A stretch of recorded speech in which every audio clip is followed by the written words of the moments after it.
Walmart hitting an all-time high on the heels of their earnings. Is it a clear breakout from here? Yeah, I think we're on a clear breakout.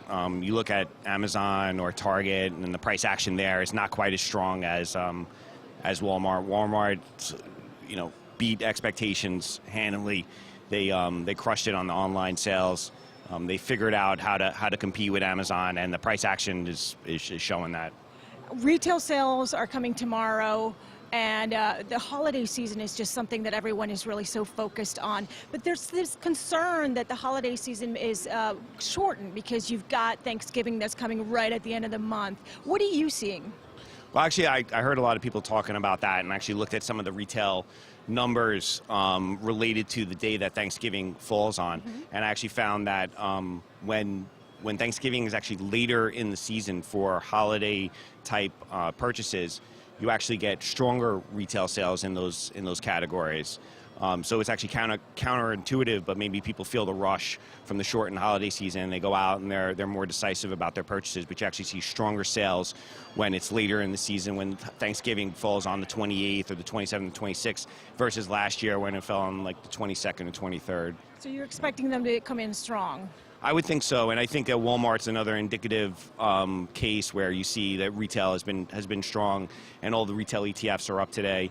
The price action seems to support that. Fed Chair Jerome Powell testified yesterday. He's also testifying today. What did you hear in his comments, and what are you expecting to hear today?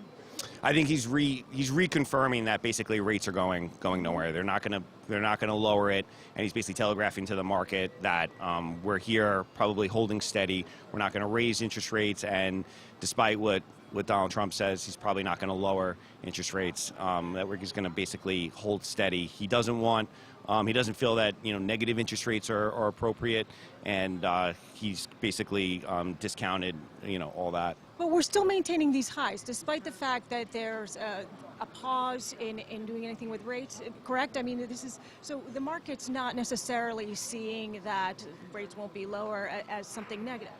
Right. Yeah. The markets are still holding steady here. So it's a further bull case that they don't need Powell in order to reach new highs, and they're not going to need that type of liquidity to keep going forward. And so it's another bull case for this market going. So what's really driving this? I mean, what do investors need to see to feel like this is sustainable? We go up from here. I think it's continued strong earnings, and Walmart and the retail spending. I mean, I think it's another indicative that at the end of the day, the corporate earnings are very strong, and that the Fed liquidity is not necessarily something that's needed. Thanks, Matt. And stay with us. Wi-Fi AEM continues after the break.